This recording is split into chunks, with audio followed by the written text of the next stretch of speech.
Well, it's been a pretty wild ride the past couple of months, and this last week felt like 4 years all in one. So I'm going to read a part of my open letter to President Biden. You can find the entire letter on my Are You Effing Kidding Me Substack. I got to meet you, you see. It was a very warm early September day. I was in D.C. as per the invitation from your office. And I don't think I've ever been more excited for anything which didn't pertain to the birth of one of my kids in the entirety of my life. The event ended and you didn't leave. Nope, you stayed. Out there in the sun, in that heat. You made your way down the line of people waiting, one by one, two by two, listening and connecting to story after story, human being after human being, as people approached with hands outstretched. And then it was my turn. It was my turn. This little girl from Jersey for whom you'd changed the whole world. A woman who'd lost her complicated mom, her only big brother, and her hero dad within a few short years. A mom who a few months earlier didn't have the money to feed her kids. It was my turn. You were standing there, hand extended to say hello. Hi, I'm Joanne from New Jersey, I said. I still don't know why I said that, from New Jersey, as if I thought the President of the United States needed to know which of the states I was from. But it does speak to the childlike way I viewed you and view you still. Well, hi Joanne, how are you? It's nice to meet you. I started to talk, but I couldn't stop the tears. I've wanted to meet you for as long as I can remember. I've wanted you to be our president. I saw a photo of you in a magazine and I couldn't wait to tell my dad all about you. And you said, "Oh yeah, is that right?" To which I muttered through the kinds of tears I'm trying really hard not to shed right now, "I'm so proud to call you my president." To which you responded, "I'm so proud to meet you." And then that little girl who missed her dad more than anything else in the whole entire world, who missed having a tangible hero to hold, a good man to make all her troubles melt away, asked a question of you which makes so much sense to me now in retrospect. "Can I hug you?" I asked. "Is that allowed?" To which you replied, while wearing those signature aviators of yours with that great big Joe Biden smile, "Allowed? I say what's allowed. Now give me a hug." And you hugged me like my dad had always done. You hugged me and let me hug you. And it was as if my dad were there even though he wasn't. It was as if he was watching his precocious at best, big mouth brat at worst, spirited baby girl who picked politics because it was the only lane none of her older four siblings had taken, and an open path to her dad that was all her own, was hugging the President of the United States in front of the White House. She was okay. She was going to be okay. Her kids were going to be okay. You made me feel that. You gave that to me. And I'll carry that with me for eternity. My good friend George Conway joins me again on the podcast this week, and we talked all about how much of a sociopath Donald Trump is, and how much we need to talk about that, and how dangerous it is. It's so important, George has started an all-new pack called the Anti-Psychopath Pack.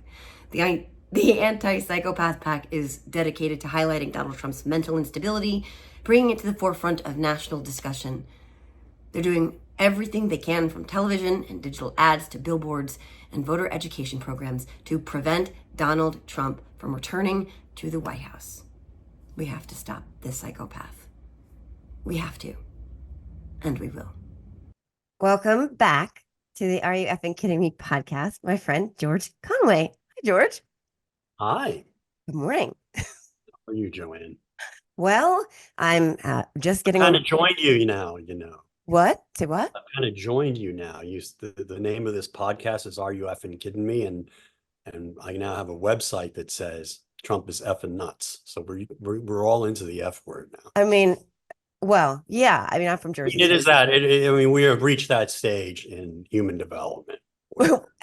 Everything has to have an intensifier of some sort. We live in extraordinary times. You need extraordinary words and extraordinary language. Yes. F word seems to work. Yeah. I mean, honestly. Yeah. I don't know what we're going to do for an encore after that. I mean, is there something beyond? I think maybe then aliens will be like, I think it's safe now. I think they'll be like, okay, now now we can go and take over these people because they've gotten their shit together enough, hopefully. So, to get rid of this psychopath. So let's talk about it, George, because Yes. Talk about Donald what? Trump is psychopath, sociopath, narcissist. He's a narcissistic sociopath. He's a malignant narcissist. He's a psychopath. He's just a general nut job. So I've been saying this for years, as you know. Yeah. And I finally got sick of the media basically ignoring it. I mean, that's how we ended up with weeks and weeks talking about Joe Biden and whether or not he's a little, he's slower than he was and he slurs words or he mistakes people for other people. Well, as we all do. I mean, obviously he's getting old and Trump does it too, but somehow he skates because we're used to that. We're used to him. And not only that, it's like if you look at, there is some cognitive decline that occurs, obviously, after you reach age 10. And so we're all suffering from it. And of course, when you get to 80, 77, 8, 78, 79, 80, like these guys, it's obvious. And you can see it in Trump too, but we don't talk about Trump because we're used to Trump being just a complete lunatic and an idiot and a buffoon, talking about Revolutionary War airports 5 years ago and Clorox 3 years ago or 4 years ago. I mean, we're just used to that. And then all of a sudden, Joe Biden, people focus on Joe Biden. He has a bad night at the debate. I'm not saying that it wasn't correct for people to focus on his mental acuity and his ability to serve 4 more years. It's an absolutely legitimate concern for a president of the United States. The problem was it was only being applied to him. Right. And if you actually look at the two individuals and what they're starting with, not just base of knowledge, but just basically mental soundness, there's no question that you'd vote. I'd vote for Joe Biden with his head in a formaldehyde jar before I'd vote for Donald Trump. And now it's a no-brainer now because there's only one mentally incompetent person in the race now, and we know who that is, and he's all dressed in orange. Right. Anyway, that's the point to the pack that I put together, the Anti-Psychopath Political Action Committee, because he is a psychopath, and even at his mental best, at his most acute mental state, he's bad guy. He's basically represents all that is evil, as reflected in psychiatric definitions. He is the definition. If there is a diagnosis for evil, it is that of Donald Trump. He is a malignant narcissist. That is a phrase that was coined by a psychologist named Erich Fromm. I think it was in the 1950s. And what Erich Fromm was trying to do was he was trying to explain the psychological makeup of essentially the world's worst people, the Hitler, the Stalins. And he did. He basically just said the primary traits that these people have are extreme pathological narcissism. It's all about themselves. And sociopathy. They have no conscience. They lie all the time. They don't care whether they cause harm to others. And Trump is a narcissistic sociopath. And there are a couple of other things that Fromm described, like paranoia. Well, Trump thinks everybody is out to get him, obviously, and Machiavellianism. They're always trying to work their way into power. But basically, it's narcissism and sociopathy. And even if you don't accept the psychological aspect of it, we are not psychologists or psychiatrists. We are not authorized to diagnose, but these are very, very simple definitions that anybody can understand. And if you don't want to get into, I can't be a psychiatrist, I'm not an expert. All you need to do is look at the traits. I don't have my placards with me today that I had on Morning Joe last week. Right. But all you have to do is look at the characteristics of a sociopath, for example. And there are about 7 of them. And you only have to have 3 to be classified as sociopath by a mental health professional. Trump is all 7. There's no question that he is all 7. And, the question is, well, even if I don't accept a psychiatric diagnosis or I'm not making one, are these the characteristics that I want in anybody with any power or control over my life, let alone president of the United States? Right. No. Right. And And you've said, that's the simple message that we're trying to get through. I mean, there really are four things that we're trying to get through. One is the nature of the problem.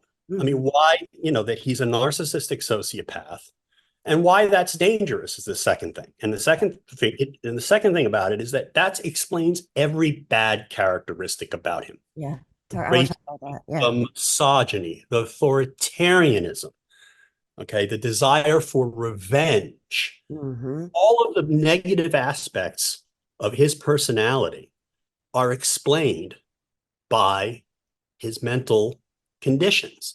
And those mental conditions are easy to spot. And you just don't want to have anything to do with anybody like that. Right. And then the third point is we're trying to get the press to finally write about it and to report about it. Because one of the things that's happened is we treat him as normal. We have normalized Donald Trump's bizarreness because not only because we're just so used to seeing it on the television and used to seeing it on social media, but nobody ever put the proper label on it, which is this is pathological. This guy is not normal. He is out here. Okay. He should not be in charge of anything.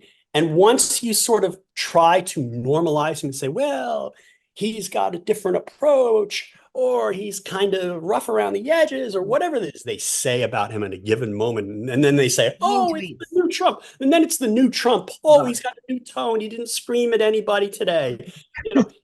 It's like, no, he is what he is, and he always will be what he is. And you can't not take him seriously. I mean, it's easy to not take him seriously. Even his own people don't take him that seriously because they think he's a buffoon. Right. Which is why, people like my ex-wife can basically say, oh, he's not so bad. He's not so bad. It's like, no, but they don't take him seriously because they know he's an idiot. Right. He is an idiot, yes, but he's a dangerous idiot because these traits that are in the Diagnostic and Statistical Manual for Mental Disorders and described by psychologists and psychiatrists and historians. The historians actually see this too, because this is they deal with the consequences of these characters when they write history. He's dangerous, even though he is a buffoon. Right. And then the final point is about the pack. 3 points is one, explain the problem. 2, explain why it's dangerous. 3 is get the press to follow. And 4 is trigger him. You trigger him, and you can say, "See, told you." Yeah, make him more mad. So to that end, we spent some money starting this morning. We've raised so much money. It's amazing how much money we've raised online. I've contributed a lot of money on my own, and that we've also have a big generous donor. We put $100,000 into running ads on cable television on Fox News, ESPN, and the Golf Channel. Okay. And actually, you probably, I know where you live. You probably could turn on cable and see some of these ads because you're relatively close to Bedminster, New Jersey. Yeah. And if anyone out there is close to West Palm, to Palm Beach, those are where the ads are going to run. Wow. So you're going to walk into the clubhouse at Trump Bedminster and see the Golf Channel, and you're going to see my smiling face talking about a psychopath. Oh, those ketchup bottles are going to need to be marked safe because well, watch out. Do not, make sure you stay away from the ketchup at these places. Boy, I've never wanted to take up golf more in my life than I do right now, just to be like, oh, hi, I was just curious. You just want to be in the clubhouse. It's a very nice clubhouse, actually. Yeah, I mean, I've driven past. It is very close. I used to work right down the street, and it is very nice. But my son used to say he wanted to throw a blueberry pie at the sign. But like all of this would be a waste of blueberry pie. I know, right? It would be one thing to talk about all of this in an abstract, right? But we've already seen 4 years of this type of person at the helm, which was crazy. That's a miracle we survived it. And he had people back then who didn't embolden the worst of him as much as what we would be looking at. Well, that's absolutely that's an excellent point, Joanne, because you actually had people who were trying to, as he perceived it, thwart his will. They would take stuff off his desk. They would ignore his instructions. They would tell him no. Sometimes they would tell him no directly to his face, like the Justice Department people did in the days leading up to January 6th, when he tried to get them to investigate the Yeah. stolen election. Right. So all those people, including the generals, the ones who basically kept us out of trouble by telling him he couldn't do stuff, they're not going to be there. In fact, he was talking yesterday, I read, and he gave some crazy rally speech. Maybe it was in Houston, I don't remember, but he basically said he wants to swap out the generals in the Pentagon. He wants to swap out NASCAR drivers and coaches. Coaches, yeah, football coaches, right? Yeah. General Tuberville. Can you imagine?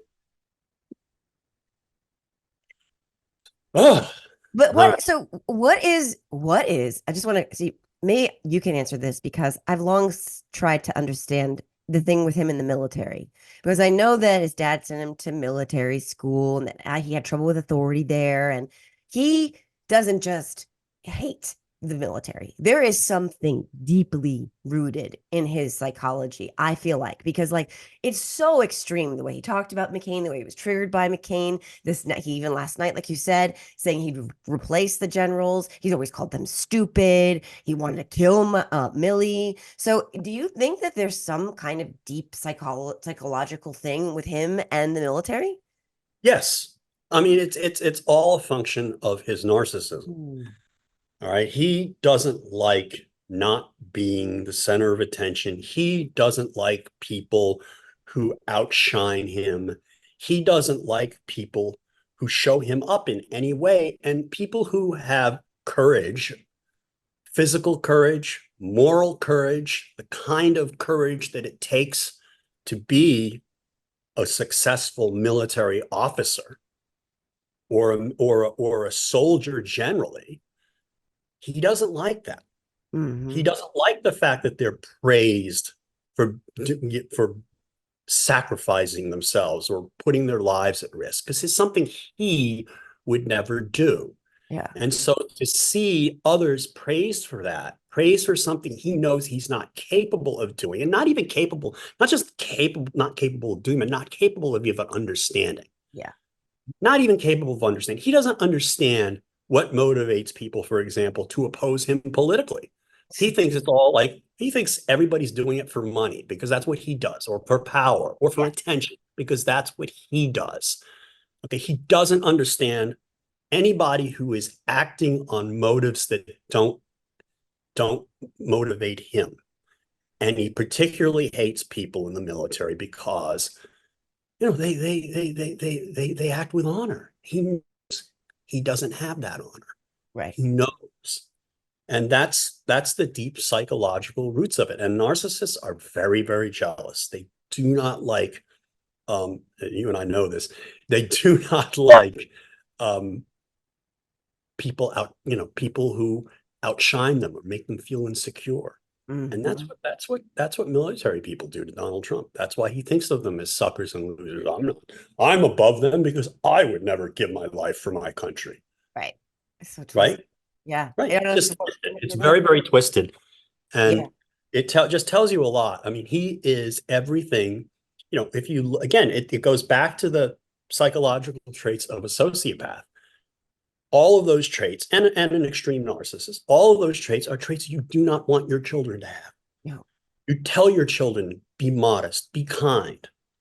Even when we're not always modest, and we're not always kind, and we're not always good, but we know what we're trying to do is, like, we know when we're being bad. We feel guilty when we're being bad, when we don't live up to our best selves, we don't live up to our religious standards or our moral standards or whatever it is. We feel guilty. He's not capable of that. No. And that's the whole point, is that's why he cannot be trusted with any power over human affairs.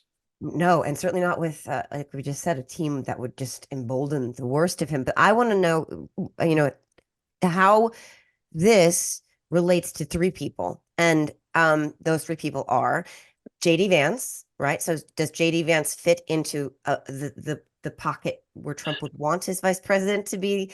Is he sycophantic enough? Is he a threat to him ultimately? How does he play into all of this? But also Kamala Harris, obviously. And then sort of at the end, and I think we'll end with that, like the contrast between what Joe Biden has done and the address that he gave last night. And how that's landing on Donald Trump. And so let's start with JD Vance.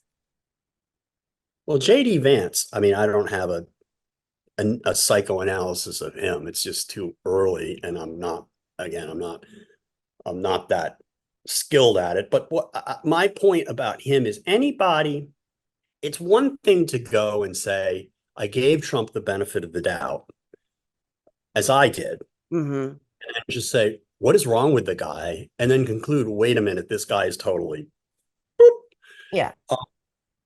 He went the other way.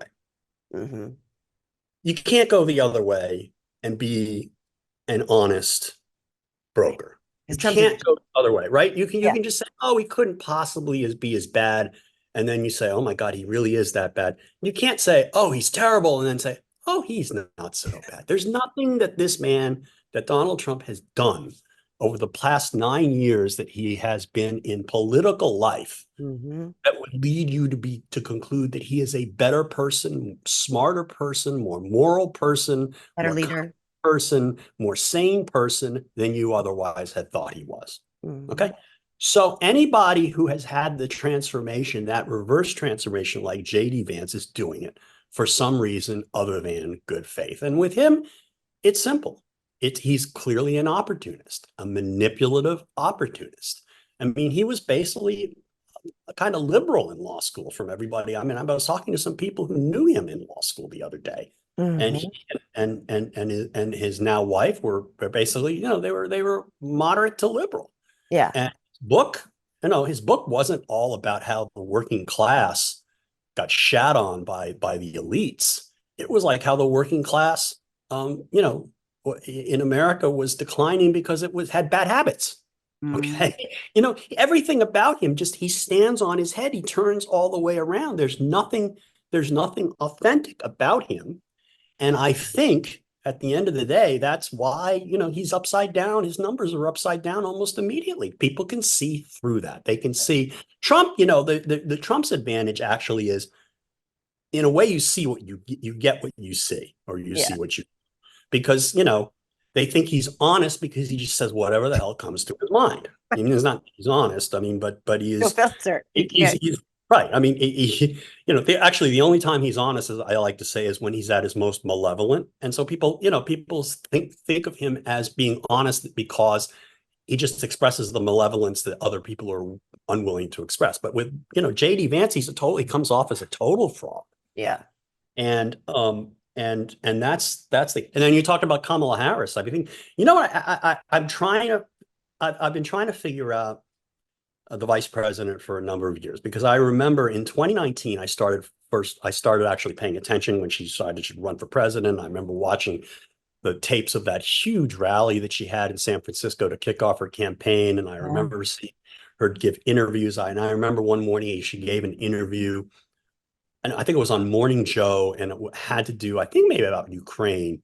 I don't remember, but it was something. It was I said, wow, she's really got charisma, and she's really well spoken, and really she's a real political athlete. She's just, I was really impressed with her, and I remember thinking she'd beat the crap out of Trump. Yeah. And I tweeted that in 2019, and I just retweeted it the other day. I called it 5 years ago. And I think the thing about her is, and I was reading something that Joan Walsh wrote yesterday. I think, she has been inconsistent as people perceived her. She's been criticized. She's been, and during her first couple of years of VP, she didn't have necessarily her best moments during the 2020 primary campaign. Yeah. And somebody quoted in this Joan Walsh piece basically said, well, now, she realizes she has to just be who she is. Brat. And brat. Yes, brat. And that's, that kind of authenticity. And I'm saying, that is an amazing contrast with JD Vance, just to illustrate it. there is an authenticity about her when she gets into her happy mode. Yeah. Yeah. And okay, cackling, it's great, but that's like, she's a human being. She's real. And Yeah. I think I think that is going to, I think that is going to ultimately put the final, it's going to bury Trump, because Trump has only one, he has only one mode, which is just grievance and attack. Mm-hmm. It is exhausting. It is exhausting. But she's super triggering to him, right? Like, she's got to be super triggering to him. She's refreshing, and he is exhausting, and she's going to trigger him. Yeah. And he's saying crazy stuff even more than he was saying last week. The laugh thing too. He was back to Hannibal Lecter again. So why does he keep going back to Hannibal Lecter? I can't even figure out what the point is to Hannibal Lecter. There was speculation the other day. It was that he thinks that an insane asylum and political asylum are somehow related because they both have the words asylum in them. Yeah. And not therefore, that's why he thinks of, I cannot figure out for the life of me what the point he's making with having Hannibal Lecter over for dinner. Yeah, but you know better than anybody. The weird thing that he does, he said that first in the Jersey speech he gave down in Wildwood, where he was 10 bazillion people were there, right? That was so you could see. Yeah, there were like 4,000 people there, and he said there were 107,000. But he said it that first time, and what he does so often is when something gets attention, he said Hannibal Lecter, he said Hannibal Lecter. Every speech, every time. Oh no, I'm going to say Hannibal Lecter, and people go Lecter. Right. No, that's the thing, is he has no actual sense of humor, because he's to actually to have a really refined sense of humor. These, you see these comedians like Kimmel and all these people on television. They're the smartest people you see on television. Yeah, they really are, because they have this way of putting things together and seeing ironies that other people can't see, and that takes not only great intelligence, but a great sense of empathy and a great sense of an understanding of the human mind and soul. He has none of that as a sociopath, which is why he doesn't actually understand humor, which is why he's not really funny, which is why you never ever actually see him laugh the way Kamala Harris does, for example. Right. He doesn't have a sense of humor. What he knows is he knows how to insult people. He knows how to attack people and mock people, but not because it's not necessarily in a funny way, because it lacks any subtlety or irony, but he thinks that's what humor is. Yeah. Okay. And it's more like a power play. He doesn't, and then when he sees people laugh, he doesn't know why they're laughing. He really doesn't, unless he's insulting somebody and mocking somebody and putting somebody down. Are narcissists insecure? Because that's where people get. Yes. People say to me, how can they be insecure and full of themselves at the same time? And then, so how is that possible? It is, but that's the essence of narcissism. Okay. Narcissism is when somebody, it's caused by basically just deep insecurity that somebody either is, I don't know, born with maybe, or just develops as a young child. And they deep down fear that they are not good enough. They fear failure. They fear that people are mocking them and making fun of them. And they overcompensate by being, by demeaning people, by trying to exercise control over them, by being, doing all the things that we see narcissists do. And that's why they're very, very sensitive to criticism. And in Trump's case, there have been books written about this. There's a great book written by Dr. Justin Frank, a Harvard-trained psychiatrist here in Washington, D.C. And then there's this amazing book by Mary Trump, who actually saw this firsthand, where basically it was because he had an abusive father who was sociopathic.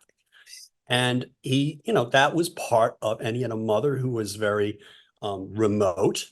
Yeah. And that combination leads him to, he's a 5-year-old still. Yeah, throwing rocks at babies. He's a child. He's like, and it's all about him. It's all about, he never learned how to be an adult and how to be a human being. And then there's trauma from when he was very young that he said he just stuck. He's just stuck there. Yeah, and I think he was wired a certain way too.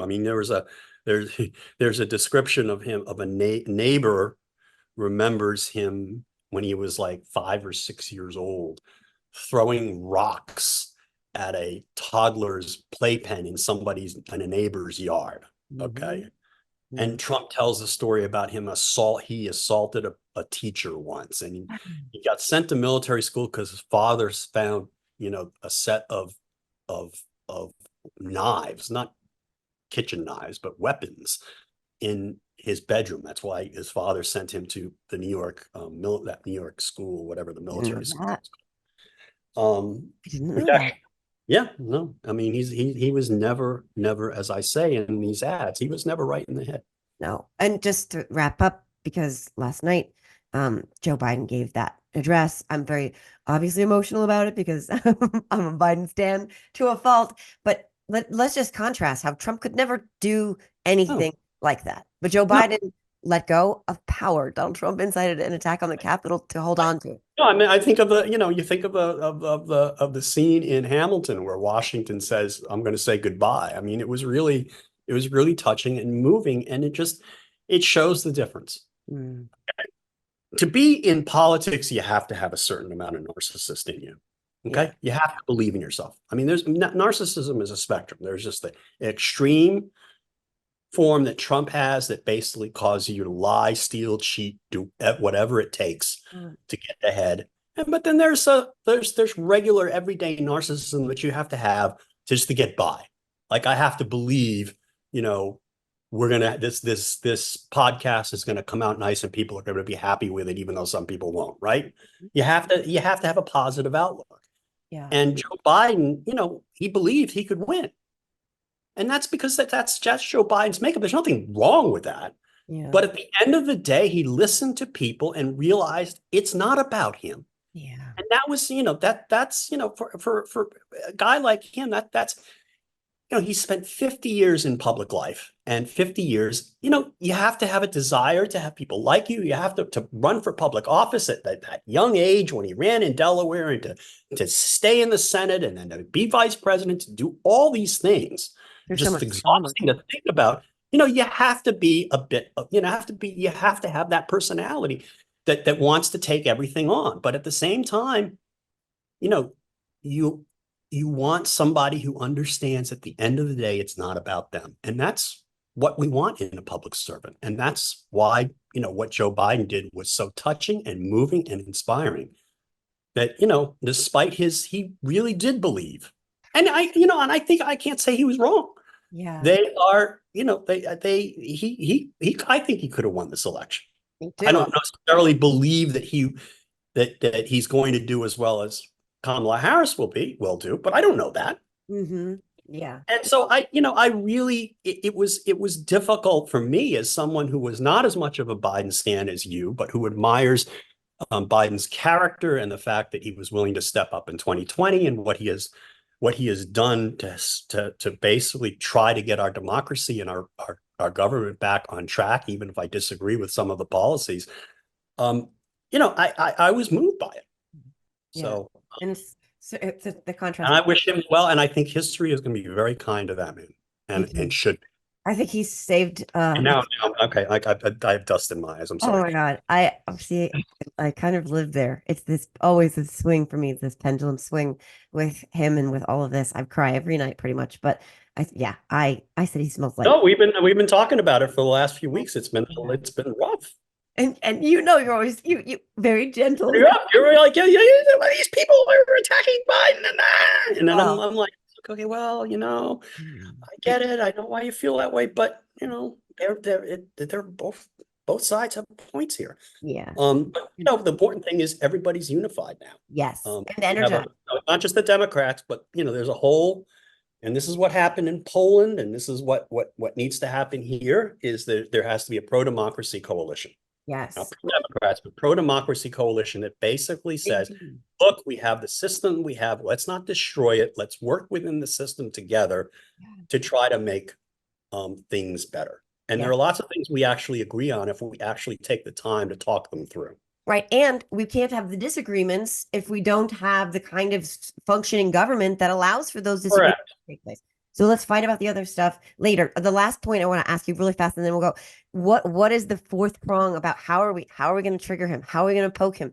Your ads, what else can we do? Yeah, well, no, as I said, I'm running $100,000 worth of ads just in the two locations. I don't think you're going to be able to turn on the TV in Bedminster. I want you to watch TV over where you are I because will. I think you're close enough. You may actually be within the zone of fire there. But what can And Kamala do? How can like regular people and Kamala? I think Kamala is just going to trigger him just by being Kamala. Yeah, yeah. The And I prosecutor. think that she's got, she's a happy warrior, which is a Yeah, really, really great trait in a politician. right. Okay. And she needs to laugh at him, make fun of him. It's going to make him crazy. Yes, She's going to trigger him. Absolutely. I love it. I love it. And then he's just going to go crazier and crazier. We're going to hear more about sharks and batteries and all that Hannibal Lecter shit. Okay, George. So the anti-psychopath pack is at psychopath 24, but you said the website too. No, it's on Twitter. It's at psychopath24. Okay. SYCHOPAC 24. Mhm. And then on the web, we're at psychopac.org. PSYCHOPAC.org. You've been Okay. sounding this alarm for as long as I've known you, and it's time for people to start listening and heeding what you're saying and paying attention. And it's time to trigger the fuck out of that guy. Okay. Well, George, thank you so much. This is very illuminating, and I'm so sadly excited to poke that bear. Well, that does it for this episode of the Are You Effing Kidding Me podcast. Thanks again to my friend George Conway. And go to all the socials for the Psychopath 24 and the website as well. Let's go. Thanks, George.